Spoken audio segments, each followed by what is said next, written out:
Good evening, good evening, good evening, and welcome to Couch Conversations with the Doctors, where health is wealth. What night is it tonight? It is Monday night, and it is time for Couch Conversations with the Doctors. As always, we're going to go around our esteemed panel and do some introductions to the man who says that I threaten him to be here every Monday night. But guess what, guys? He is always on time. That's our very own Dr. James Miller. Dr. Miller.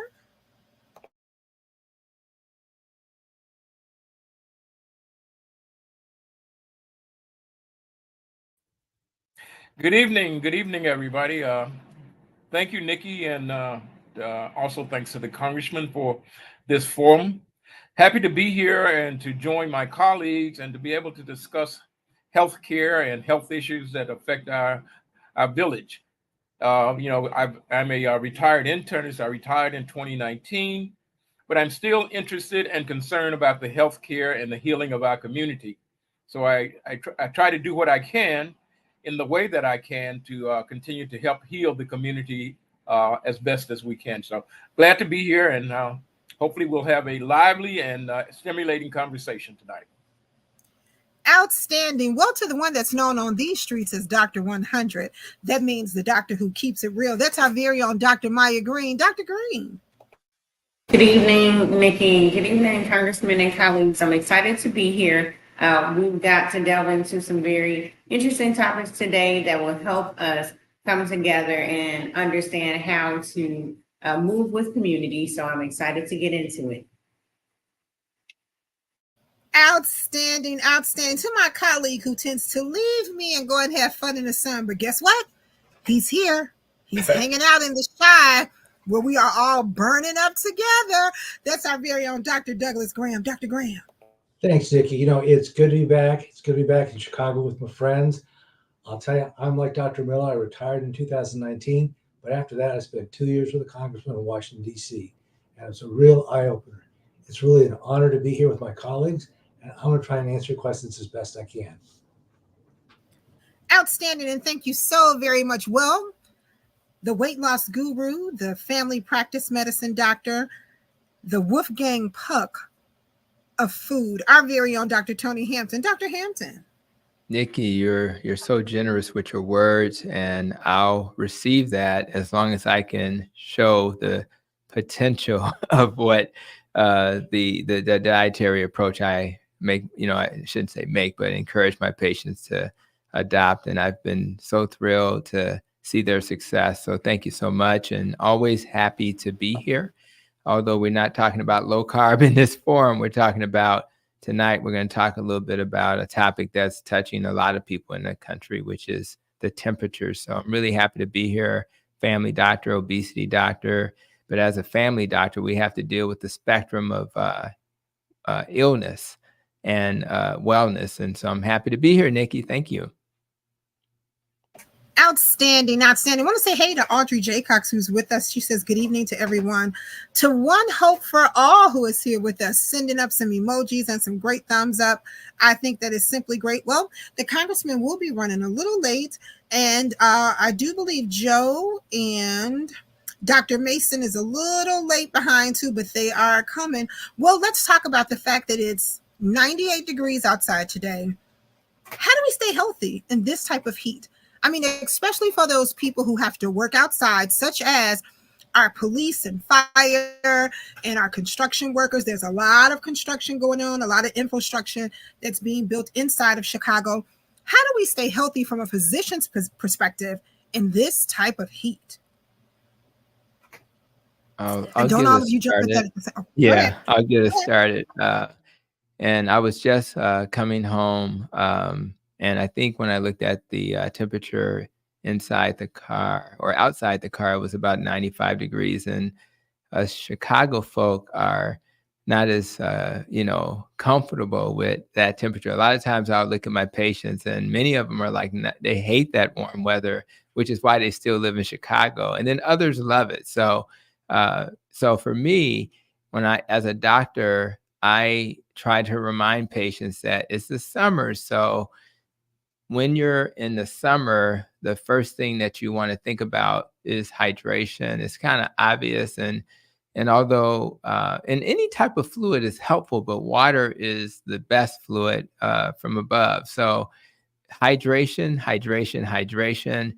And it's not just about feeling thirsty, guys. It's about, I just need to hydrate. I once seen a study where they hydrated the people going through the desert excessively before they left, and then they hydrated people while they were going through the desert. And shockingly, during that study, they found that as long as they got the same amount of hydration, it still kind of worked, right? So the people in the beginning probably weren't that thirsty, but they just did it in preparation. So your body is amazing and is able to do wondrous things. So when you know the weather's crazy, you don't want to get dehydrated because it'll sneak up on you. So the first thing is, let's hydrate.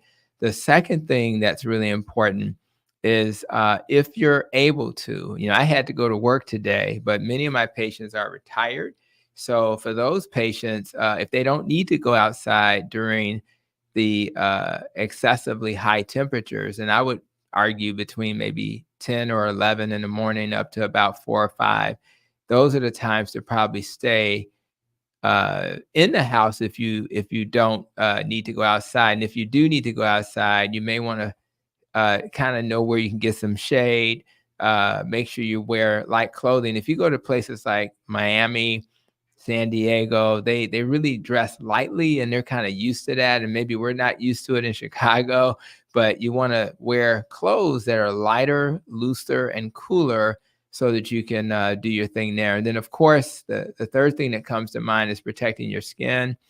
And yes, African-American folk can get, sunburn, right? So everybody can get sunburn, although we may have a little extra protection if we have darker skin, but everybody needs to protect their skin. And I would say the part that kind of throws people off is that if you're sweating or if you're getting in water, you may have to reapply the sunscreen so that you can protect your skin.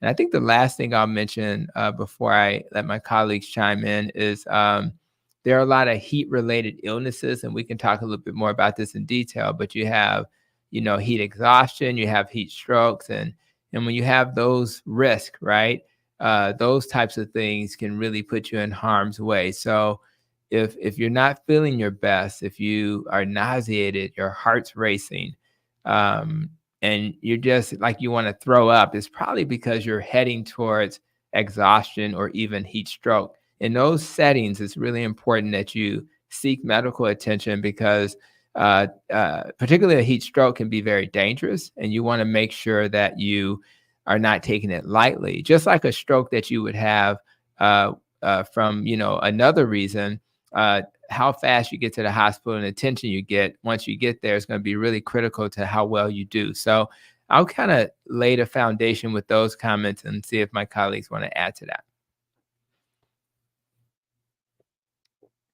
Well, one of the other things I'll add is that during any kind of extreme of weather, it is a time to use good common sense. Good common sense says, that it's hot outside. And I know, people have things that they've been planning for weeks and months. This is not the time to do those things. It's, a few days, waiting a few more days is not going to cause you any problems. So this is the time to use common sense in terms of your activities, in terms of, your where you if you decide that I'm going to go out and play basketball today, this outside, this is not the time for older people especially to be out there. And age is another factor. As we get older, we tend to have less resilience, and so we tend to have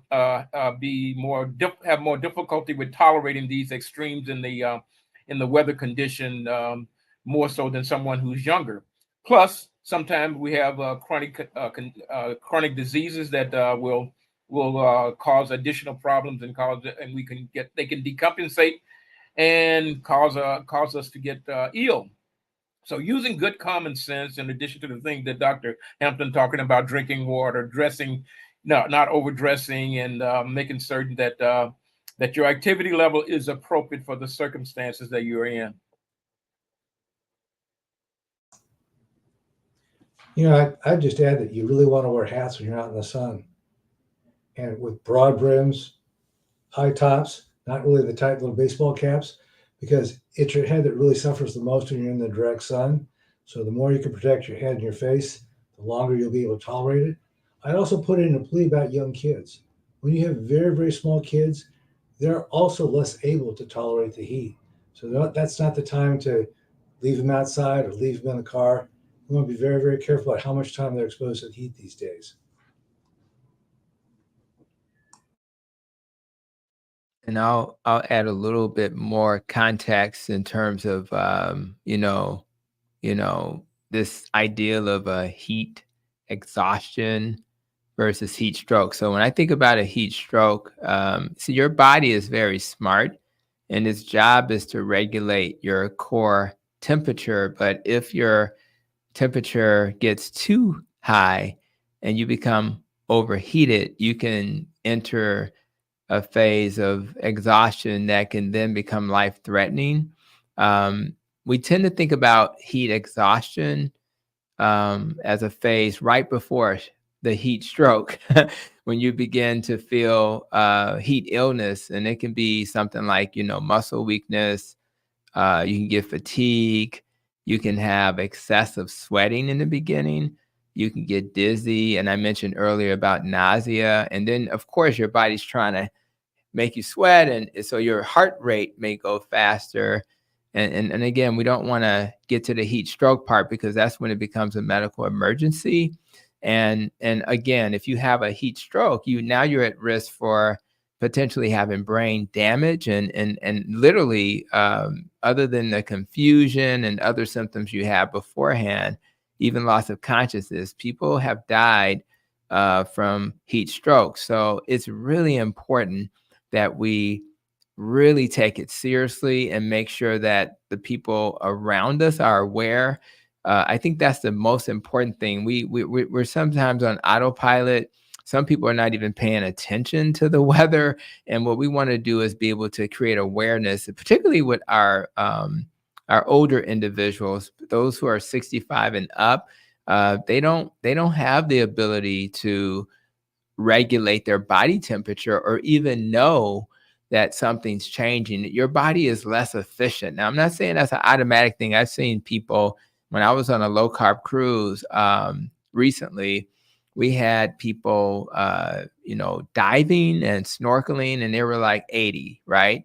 And they did not look like they were 80. So you can be older and be quite athletic. You can be your body can function just like you were 40, but for a lot of Americans, their body's not like that. Therefore, they may not respond, and they may not have the symptoms of a heat stroke like a younger person. So, and then they have other things going on. They're using all these medicines, and sometimes those medicines can impact how you respond. And it's similar to what was mentioned earlier, which is our babies, our small babies. They also they're not able to do things as effectively, like they don't sweat as effectively and things like that to help remove heat. So I think it's really important that we give the people who need extra attention when it comes to the issues around heat stroke. And I think if we do that, we put people out of harm's way.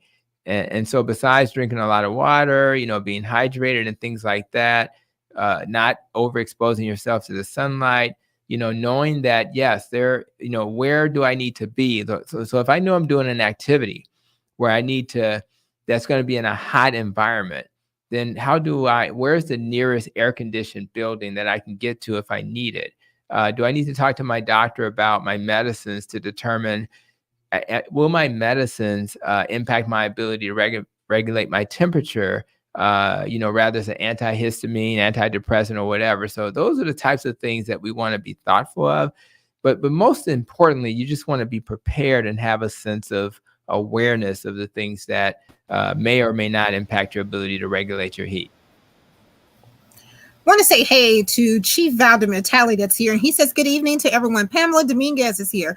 And she also says, good evening to everyone. Kim Ball says, what is the role of the local public health department in addressing this problem? Are there any being held accountable? Well, yes, there are. And actually, Dr. Green has actually put the link in the chat already to the listing and the information from the Chicago Department of Public Health, which is actually mirrored by the Cook County Department of Public Health and also the Illinois Department of Public Health. And the CDC actually put up everything a couple in the beginning of the summer, but each time the temperature exceeds 78, they make sure that they repost so you would be aware. But we'll make sure that we get those links into the chat for you. So if you would like to download them or just review them at your own leisure, we will make sure that they are there. Pamela also says excellent advice. So Kimball, I want to thank you for that statement. So thank you so very much. Judge Marianne Jackson is here with us, and she says, good evening to everyone. Will Cook says, can stress and high heat raise your blood sugar if you are a diabetic type 2? Yeah. Well, I see Dr. Hampton nodding. Yeah, well, I'll give you a nod and I spend a lot of time taking care of diabetes. And again, shout out to my wife for us. She's my best teacher, and because of her, I've become an expert on diabetes to a certain extent. But anyway, yeah, I mean, the first obvious part of this question is when you're under stress of any kind, your body is a fight or flight moment for your body. So your body's going to say, oh my God, I need to be ready for the war. So your liver will produce cortisol, which will then create, well, I shouldn't say the liver, your adrenals produce cortisol, but then it'll tell your liver to, via something called gluconeogenesis, to release glucose into your blood. So that stress of any kind, but particularly in this case, the heat will then raise your blood sugar because your body's trying to prepare to run out of that heat. So you really want to understand, but if you're not running out of the heat, it will affect your blood sugars. Think about some of the medicines we take, because most people with diabetes have blood pressure problems. So they may be on a diuretic, right? So people who are taking a hydrochlorothiazide as an example to deal with that, they may get dehydrated because they're taking that, and that can negatively affect their blood sugars as well. I look at it as, well, there's less blood volume because you're dehydrated, so the sugar is more concentrated, so that can impact you. And then even your insulin absorption. So let's just say you have diabetes and you're trying to, you want to take your insulin. The high temperatures affects your blood vessels. They can dilate them, and they can actually increase the absorption of insulin. Therefore, maybe overshooting and making your blood sugars too low. So, but I think in the context of this question, it's all about the fact that you're going to be under stress. And so I think for most of us, the biggest risk factor is that your sugars are going to go up. And I'm always amazed when I'm with my wife or other people with diabetes, how the most minor thing, like we just saw what happened to happened to ex-President Trump, that stress of that moment for some people, right? Rather you're thinking about your own safety or the country we live in, and why is it so unsafe? You can't even go to a rally and be safe. That's stressful. And a person who literally ate the right diet that Dr. Hampton prescribes, why did their blood sugar spike to 200 or 250? Because of the stress. So those little things we have to factor in. So that's why people with diabetes have to really be careful that they pay attention to various factors, so that when they think about their day, what's happening with my day? And if there's things that are stressful going on, do I then need to have a little extra protection, or how do I mitigate it? And if you think through these things, you'll be fine. Long answer to a short question. Well, thank you so much. Cindy Scott is here, and she says hello to everyone. I want to say hey to all of our friends over at the Core Center who is watching. We know you guys are there. Thank you so much. Hey, Core Center. We have an anonymous statement that says, thank you, Dr. Graham, for mentioning the fact of wearing some type of hat or something on your head. I, too, take a blood pressure medication that's a combination that includes hydrochlorothiazide, and it says that makes you sensitive to the sun and heat. And my doctor has told me to wear a hat. And that's one thing that I do. Also, if I could just briefly share, I don't know if Nikki's going to read my entire, well, I'm not going to read your entire comment, but I will read the beginning of it, which says, yes, stress will increase. Stress will increase numbers, be it blood pressure and or diabetes. But let's not be fooled by some of the things that people do. Sometimes people bring things on themselves for media purposes.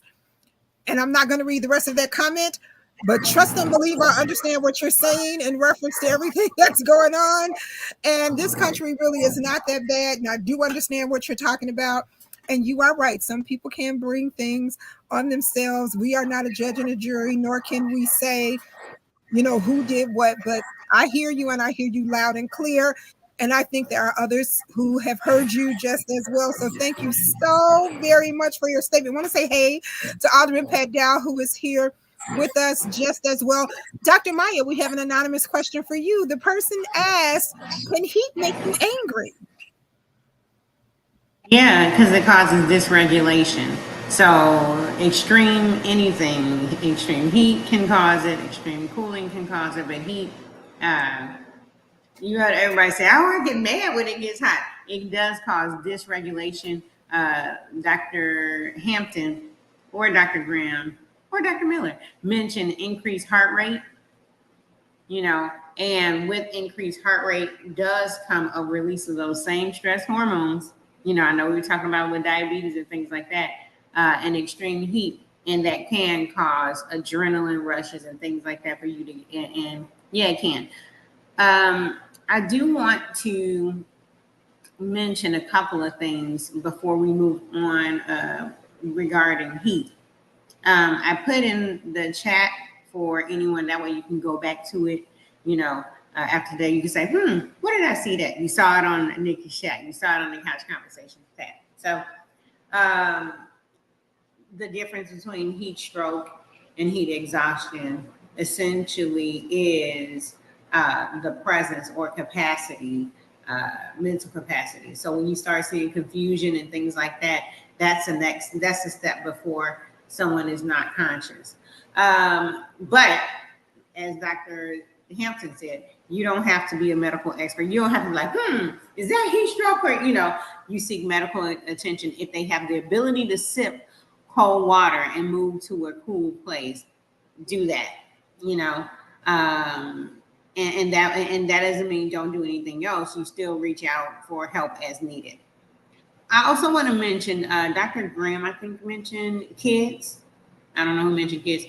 You also don't want to leave your kids, whether they be human or furry kids, in any cars, or yourself, you know, in any cars during this time. There are a lot of people that they experience, because think about it, in that enclosed place. And sometimes even if you crack the window, there's not enough air, and the heat starts building and rising. So it's going to be hotter in those closed areas, like your car, than it is outside. So if it's, you know, 98 outside, then in the car, it can get much hotter, and there's nowhere for that to go. So don't leave any humans, don't leave any furry friends, anything living. If you're a plant parent, don't leave it in the heat that high unattended, okay? The other thing I want to talk about is community. I put in the chat the cooling centers for the city of Chicago.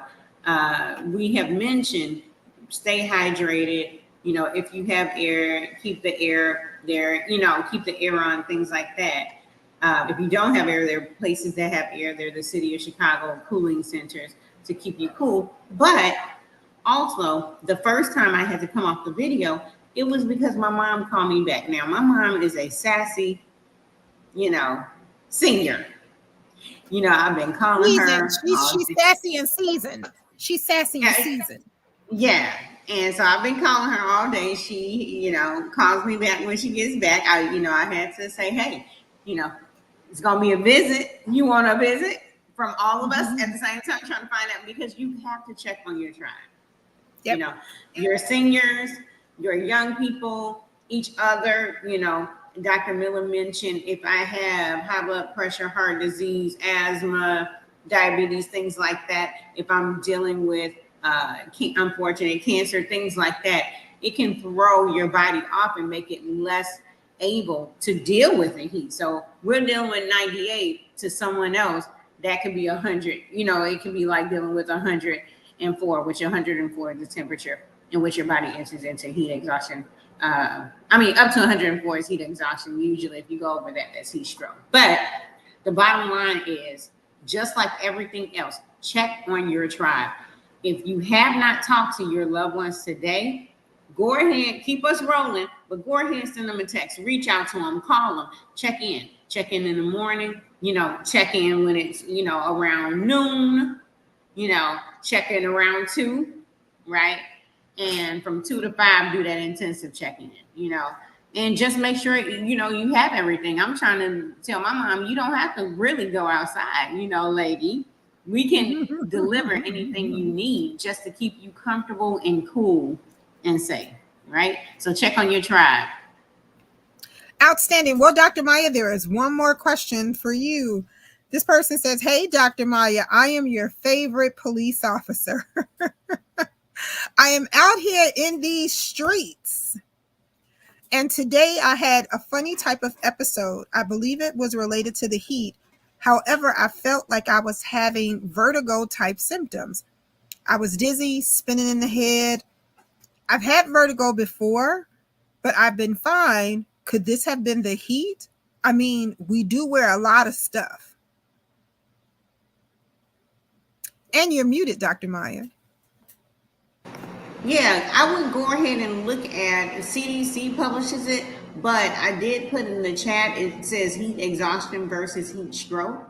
Heat exhaustion, if you're starting to feel, and I think Dr. Hampton, you mentioned it earlier, if you're starting to feel dizzy, nausea, vertigo is a form, but it has, but a lot of times vertigo is like unto dizziness. I would definitely move into sipping cool water, going somewhere safe, making that call to say, hey, maybe it's time to move and do the great work you do inside, or somewhere where there's air conditioning and cooler temperatures, right? And then you can also reach out to your primary care doctor if you need support for that. I'm sure the provider you trust is happy to see you. Outstanding. I want to say hey to Sister Bonnie, who is here with us. She says, good evening to everyone.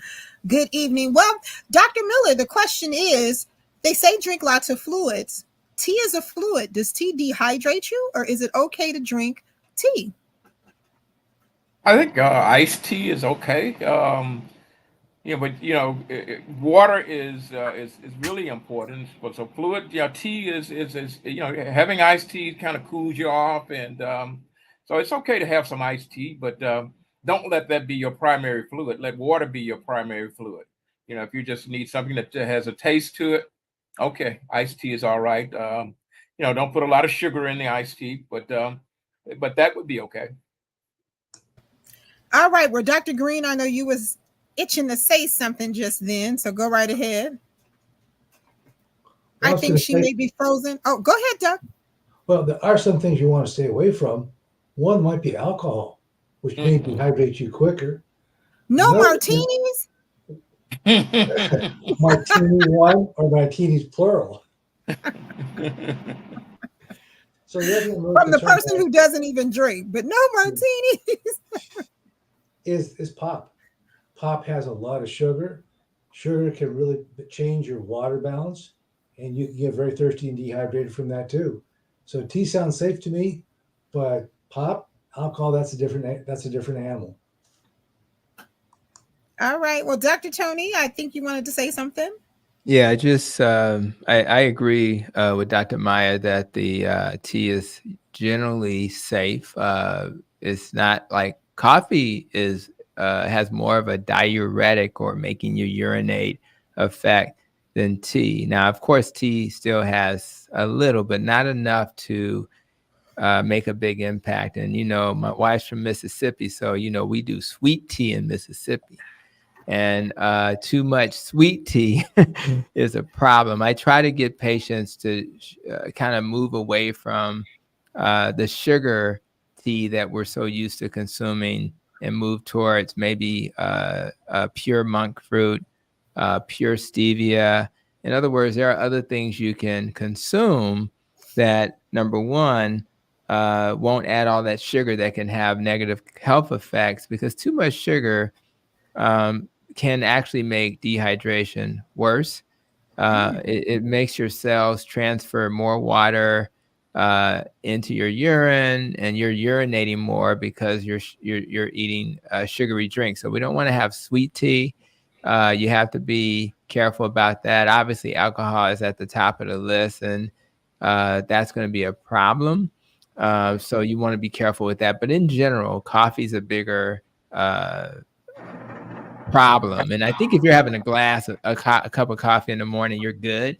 But there are people, and you know who they are, who drink multiples of cups of coffee throughout the day. And other than how it affects you in other ways, like your sleep, it's probably a good idea to start cutting back to take care of that issue. So. Well, coffee, huh? I'm not a coffee drinker, but I am a tea-aholic. I do drink tea all day, but today I was drinking water because most days I replace my water with tea, but not today. It was just too hot. I want to say hey to Michelle. Michelle says, good evening to everybody. T.M. Cook says certain materials can make you feel very warm and uncomfortable. That is absolutely right. Absolutely right, Tim.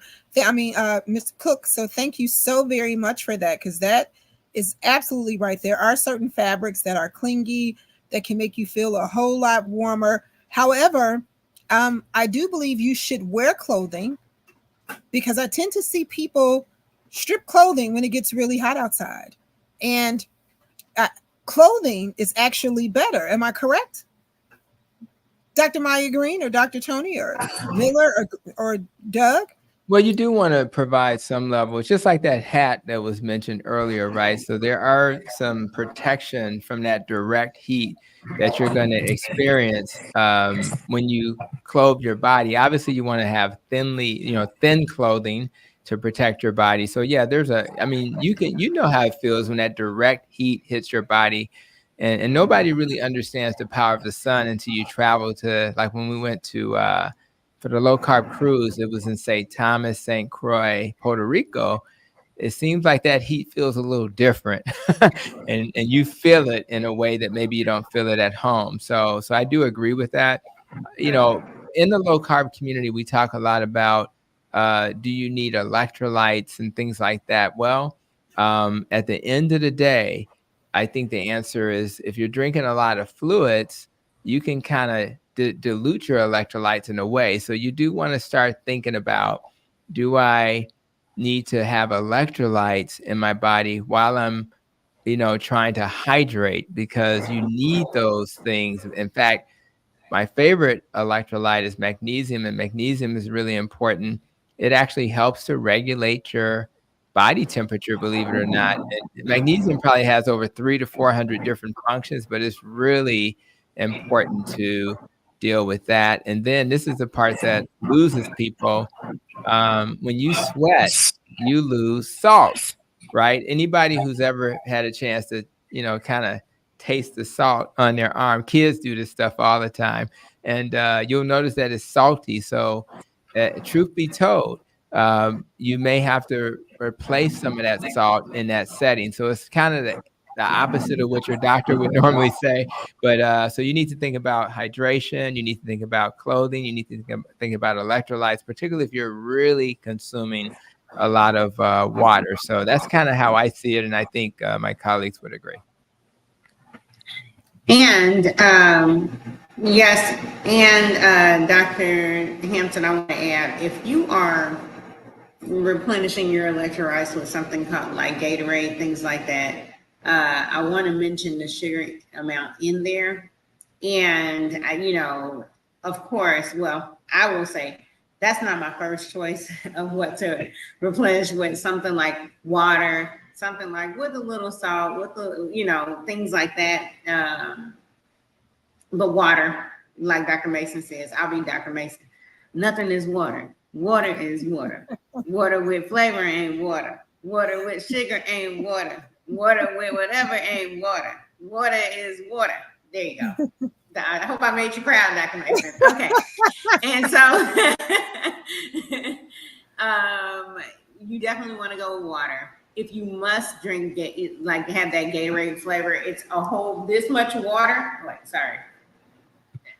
This much water. I know y'all get my chocolate mixed up with this. You know, you can't tell that difference, you know, but this much water and this much Gatorade. Just a little dash if you must. But in the words of Dr. Mason, only water is water. And our bodies being composed of so much water, we definitely need it. So thank you. I went out, but I see Dr. Hampton had my back. I was just about to talk about the things that what kind of drinks to avoid. I see you mentioned alcohol. You know, it's rooftop season, y'all. And a lot of people want to go to the rooftop, have that alcohol, things like that. That's going to dehydrate you, right? So if I'm drinking my standard amount of water and I have the tea with the caffeine, right? If I'm having a lot of sugary drinks, if I'm having coffee, if I'm having alcohol, right? That takes my water balance, right, down. So I have to drink more water, right? I can't say, oh, I drink my standard amount, but I'm about to have these drinks and things like that. You do have to make that adjustment and bring that to balance. So I just want to mention that. Well, outstanding. Well, send us. Oh, go ahead, Dr. Miller. Yeah, I was just going to mention. I mean, read the note from the police officer who I'm assuming is outside. But those people who are working outside in the hot weather and they are moving about and perspiring, sweating a lot, they may need to add a little something to their water or take something in salt in terms of because they're going to be losing salt if they're sweating a lot. So they may need to add a little something. And one of the things that is very common with people that are sweating a lot in this hot weather is that they'll feel muscle cramps in their legs and those kinds of things, which is an indication that you're losing electrolytes, and you probably need to do something to replace that. You need to replace the water, but you also need to replace the electrolytes. Outstanding. Well, Sendell Scott asked, how about carbonated water? Maya? I know people that like the carbonated water, and I say, hey, if you like it, drink it, but you still have to drink water, right? The thing about a lot of the carbonated waters is that's just a shot in the dark. It's like going to the vitamin counter and saying, hey, I picked up XYZ vitamin, doc. Should I take it? I don't know what's in that. I know water is water, and I know, things like that. So the things about the carbonated waters, they do a lot of things to boost the flavor, put the carbonation in there. You got some gases in there and things like that. And it generally does not have the same impact as what we call still water or just kind of regular water. So GT says, I read that lisinopril users cannot take potassium. If you guys know that right offhand, or if you're looking it up, we're going to grab that question in 1 second. But we do have a specific question that says, how, and I'm not laughing at you. I'm just laughing at, I know you were typing fast when you sent this. They say, how do you control hot flashes in this heat? I feel as if I am on fire, literally. Thank you so much for sharing. Well, how do you control hot flashes in this heat? I mean, a hot flash puts you at 150 degrees. And if it's 100 outside, now you're at 250 degrees. How are you maintaining? Well, I mean, I think this is difficult, right? So you have to, all the things we mentioned are the same things you would do. You would hydrate, you would try to stay. I mean, I remember, well, I don't want to get too personal, but let's just say me and my wife have different temperature needs in the house, right? So when she's having those moments, you really have to just then do the things that have worked for you beyond even what we're talking about. So a cooler room is so important. Hydration is so important. Many of my patients have done really well with herbal supplements like black cohosh. They do really well with that. And so I guess there's no, from my perspective, there's no magic solution. You just, when you know that you're going through menopause and you also know I have to be in that environment, you need to be very thoughtful about, is my air conditioner that, I may have to make sure the Freon is up to date in my car. I need to make sure that hand fan that you see people at the sports games with, I have that handy, or that fan that we see at church is handy. So you have to have those things in place. And I'll be honest, in the world I live in, which is the low carb world, many women who do that find that because their sugars are not up and down, they tend to have better hormone regulation. So a lot of my patients who have adopted a lower carb diet have really benefited with less menopausal symptoms. That's not going to help you today with 95-degree temperatures, but it is something to think about moving forward, because some people have menopausal symptoms for years, while others get it for a few years. And literally for some people, it just doesn't go away. So we need to have a long-term and a short-term strategy for that. Well, I see our congressman has made it. I promised that he would be here with us on this evening.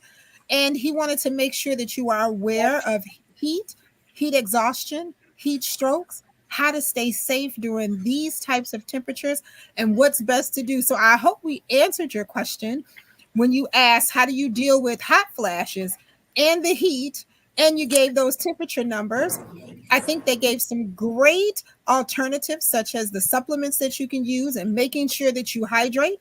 I mean, nobody can say that water is water. That's water, like Dr. Mason and or Dr. Maya Green, because there is no substitute for water. So you got to hydrate with water. But then also, just as a little caveat, I stop at the Walgreens or the CVS or whatever store that I can find that has those instant cool packs that you just squeeze and they become cool.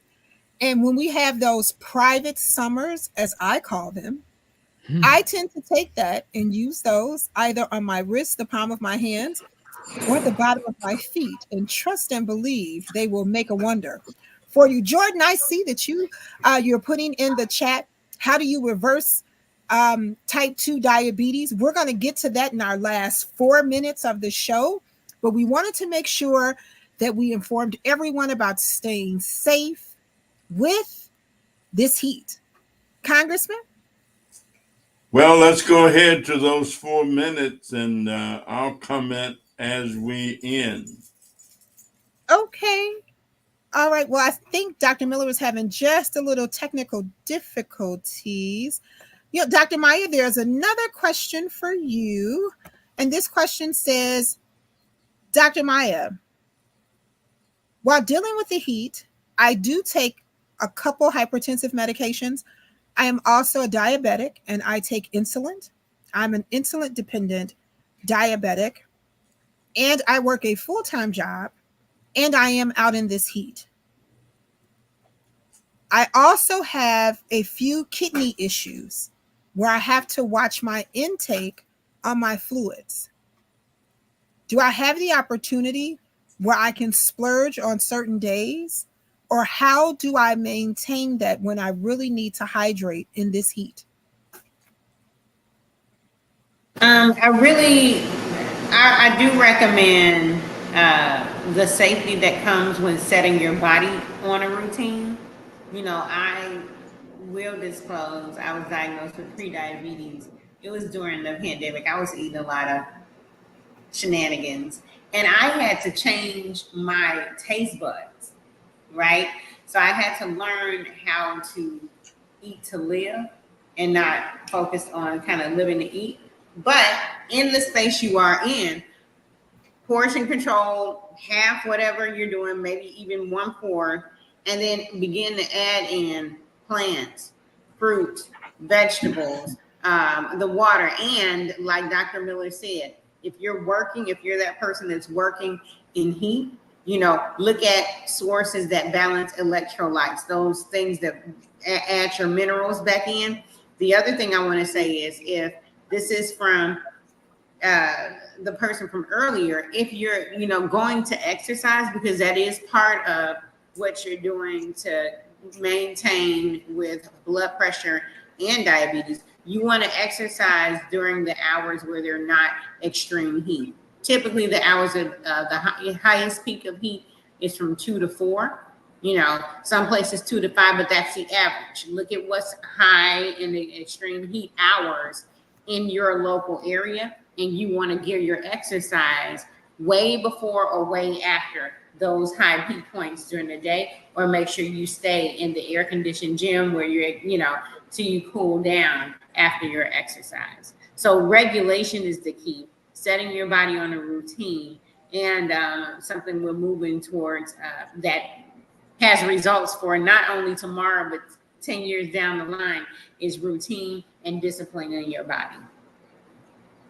Outstanding. Well, Santa shares that I carry pink Himalayan salt to put under my tongue on really humid days when I'm out walking. It works within 2 minutes when I feel lightheadedness coming on from the heat. Well, thank you so very much for sharing that. Thank you so much. Natasha Hall is here, and she says, good evening to everyone. And CBUC says, I just tuned in. Was there any discussion on alkaline water? If so, please briefly share again, Brother Eddie Reed. Well, alkaline water, how is that for hydration?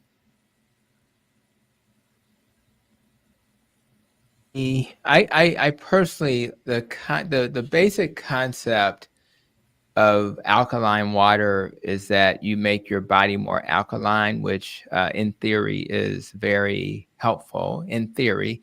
And you can, but let me just say this. If you put lemon in your water, it has the same effect as alkaline water. If you put apple cider vinegar in your water, it has the same effect of alkaline water. But you got to understand your body.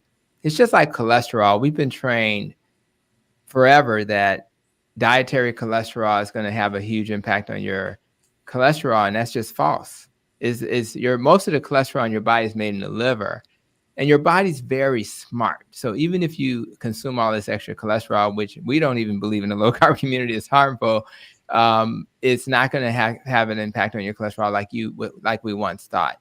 Having said that, the short answer to the question is, I would not spend a lot of resources and money on alkaline anything, because your body doesn't, based on research, your body is not going to be impacted in the way that you think by spending all your resources on those things. The better approach is to eat a whole foods diet that will allow your body to do what it needs to be at the right pH. So I would not do that, although I know it's out there in YouTube and social media, etc. So that's kind of how I approach that until I see randomized controlled trials that says this is a very effective approach. I think people are barking down the wrong tree. Now, if you just add a little lemon to your water, if that's your concern, that's way cheaper than spending a lot of money on alkaline water. So that's been my experience based on research. I think that's important to know. And I just want to comment, circling back to the question that Dr. Maya was answering about, what do you do if you have diabetes? And at the end of the day, this sounds like common sense, but if you stop eating the things that raise your blood sugar, you can reverse diabetes. That sounds very simplistic, right? But if you check your meter an hour or two after you ate something, I don't care what guru said that it was good for you. If it raises your blood sugar, then stop eating that and start eating the things that don't raise your blood sugar. And that's a very simple approach, but I released 2 testimonial videos this past week on my YouTube channel. And they were just people that just reduced the things that were causing harm. In their particular case, it was excessive carbs. So I think for anybody checking us out, no matter what dietary approach you prefer, if you're eating something that spikes your blood sugar, why are you still eating that? Well, I need the phytonutrients and the antioxidants in that fruit that just raised my blood sugar. No logical person thinks that's smart. instead avoid that particular item and eat some items that don't do that. And I think that, so for those who are not aware, yes, you can reverse type 2 diabetes. It's a very simple process of avoiding the foods that spike your sugar. It's very simple. And I don't think anybody should be overly concerned about that. And then the other question that was raised was lisinopril. And with lisinopril, yes, lisinopril has been known to raise your potassium level just a little bit. So it's particularly a problem if you are already taking potassium potentially. But I'll be honest with you, I have plenty of patients on, maybe a water pill, and they're on potassium because of the water pill. And if you think about it, how many people are on an ACE inhibitor because of diabetes, like lisinopril, enalapril, anything with a pril, but they're also on a water pill and they're also on potassium. So I think to over worry about that is probably not necessary. But if you're a person who's also supplementing with potassium, you have to then pay attention. Most electrolyte supplements that we recommend are not going to have super high levels of potassium, although it may have potassium. So the goal is to be aware of this so that when your doctor does your complete metabolic profile, they can look at the potassium and make sure when you're adding electrolytes or any other potassium supplement in lieu of that lisinopril being on board, that it doesn't spike you. But I have not, in my 29 years of practice, seen that being a huge problem. It's just the awareness of it is what's important. Well, Dr. Nelson says, hello, Dr. Hampton. He's sending you a special hello to you. Dr. Hampton, I have a statement for you. Well, it's a statement and a question from Buster. Yes. Buster says, thank you, Dr. Hampton, for talking about how to reverse type 2 diabetes. I am a diabetic. I am in my early 30s. But here's my question. I know that if I stop eating the Hershey bars or paydays, which are things that I have stopped eating years ago, will lower my sugar. But there are some things that I have a struggle with letting go. Around the holidays, I have to have a piece of my mom's sweet potato pie. Or I must have just a little of the peach cobbler. When it's hot out like today, I really want some black walnut ice cream. And it's an urgency to have it. Do I have an addiction? And if so, what can I do? Is there a place where you can go for food addiction such as this? I know that it's not healthy for me, but sometimes my body craves it so till I really have to have it. All right. So what I'll do is answer that question while sharing what I call my link tree. On my link tree, many people are aware what that is. One of the links is to Dr. Joan Iflin's Processed Food Addiction. Dr. Joan Iflin wrote the book on processed food addiction.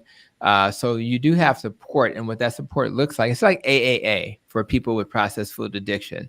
So 14 hours of programming, Zoom meetings that just regularly occur.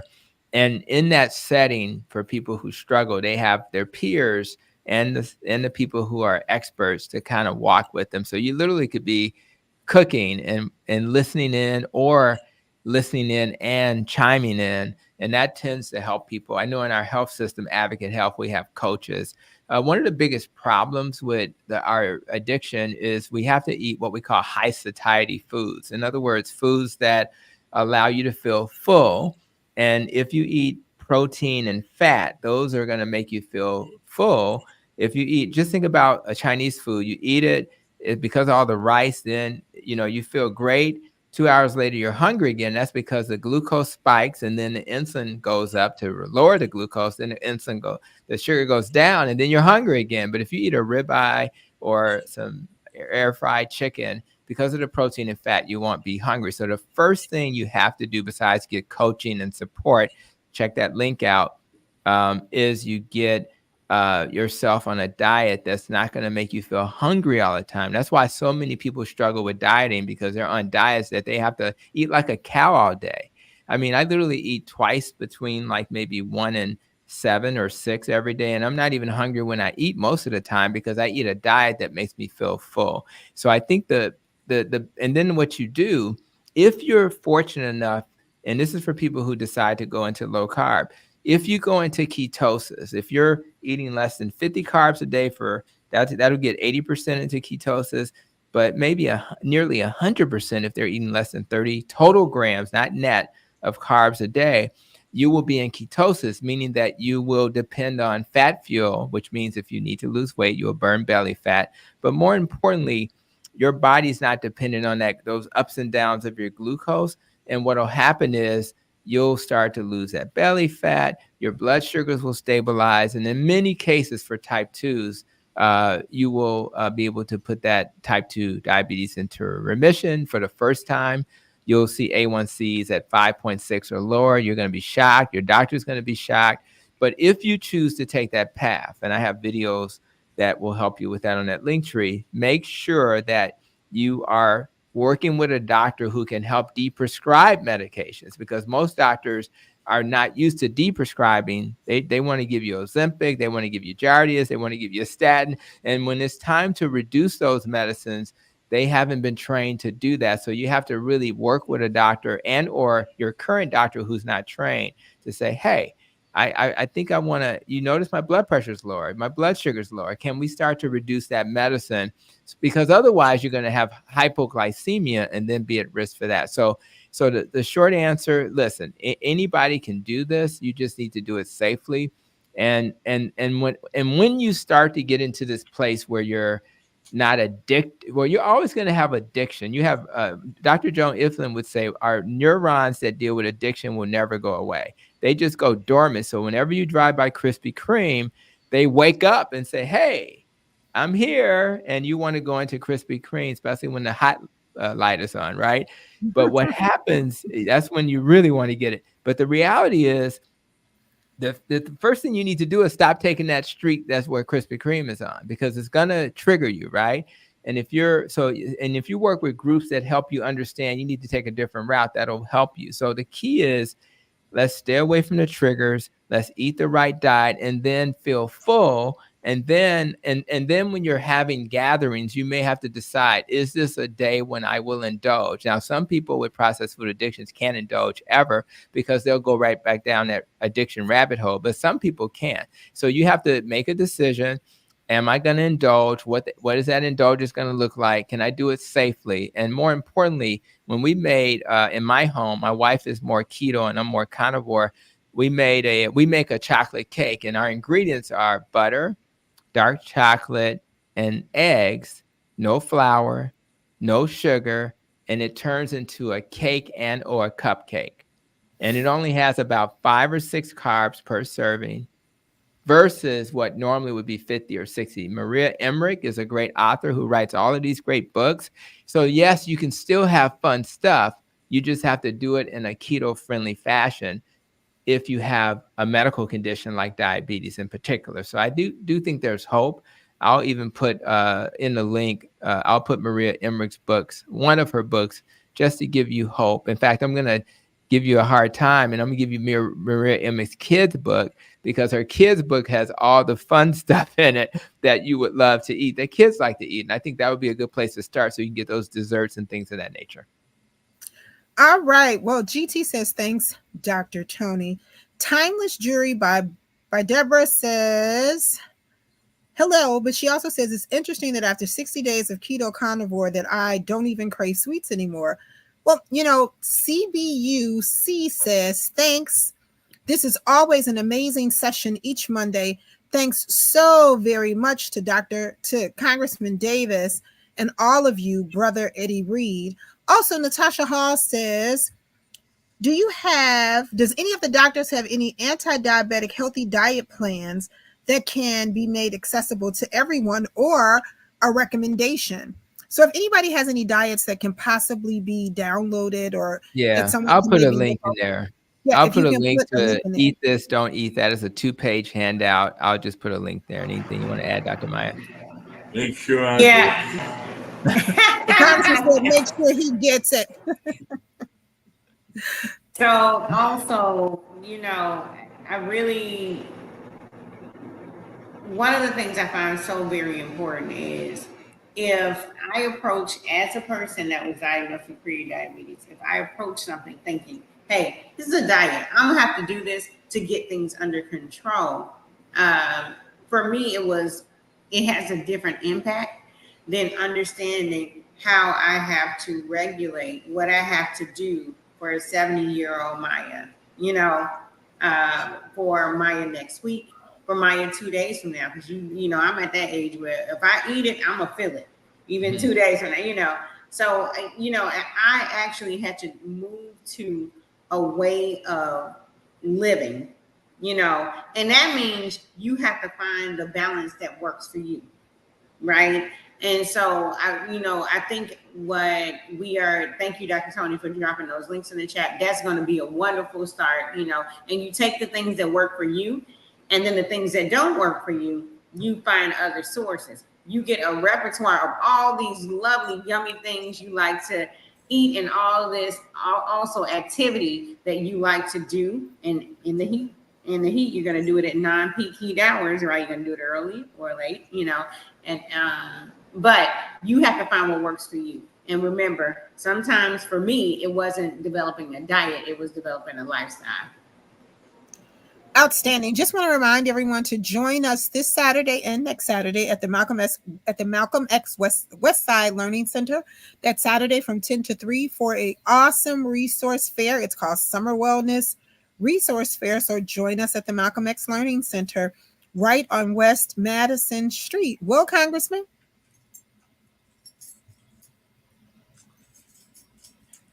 Well, the information has been so profound until I could really listen to it all night, or if not all night, at least till 12. But we won't do 12. But it's really important, and I think it's so important that we try and be as healthy, because we're going to have some tough times between now and November.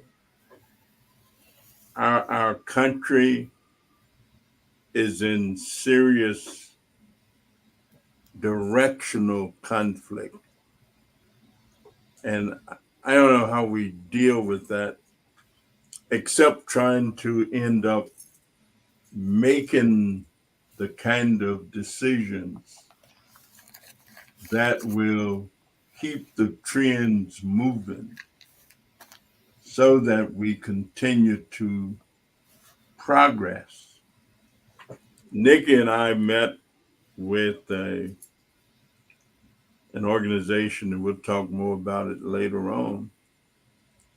And of course, part of their purpose is to reduce loneliness among senior populations.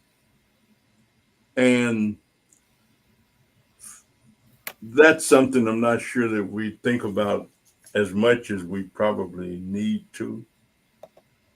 That there are illnesses and sicknesses, and the average family probably spend more than 20% of whatever it is that they earn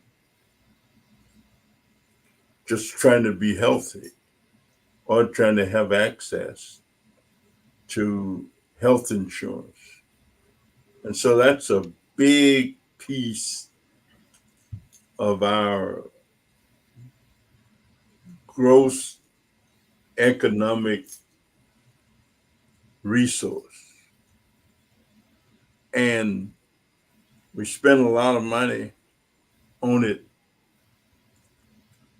And yet, some of the results that we look for, we often compare with other countries and saying that we're not in as good a shape as they are, and they don't necessarily spend as much.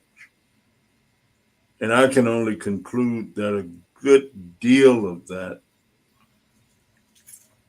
comes as a result of individuals not paying as much attention to their health or their individual health. as they could. So if we manage to just change somebody's behavior just a little bit, and that results in a different quality of life, then it's amazing to me how worthwhile this is. And so I want to thank our practitioners for giving, again, of their time, energy, effort to make sure that we have access to this kind of information.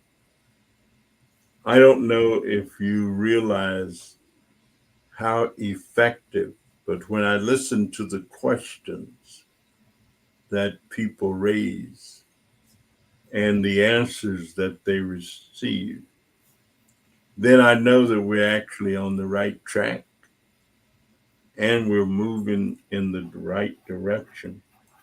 So I just thank you again. Have a good evening. And I'm delighted that I was able to get back from the other activity that I was involved in to pick up the last of the discussion. So thank you so much. Have a good evening. And I hope to see all of us next week. So thank you. Well, absolutely. And before we go, I know you guys have been texting what is our Until Next Mondays. Here is our group Until Next Monday for you. Hydrate, hydrate, hydrate. Make sure that it's water. Wear light clothing. Find the cooling centers. And we'll see you on next Monday. Good night. Okay. Thank you. Thank you all.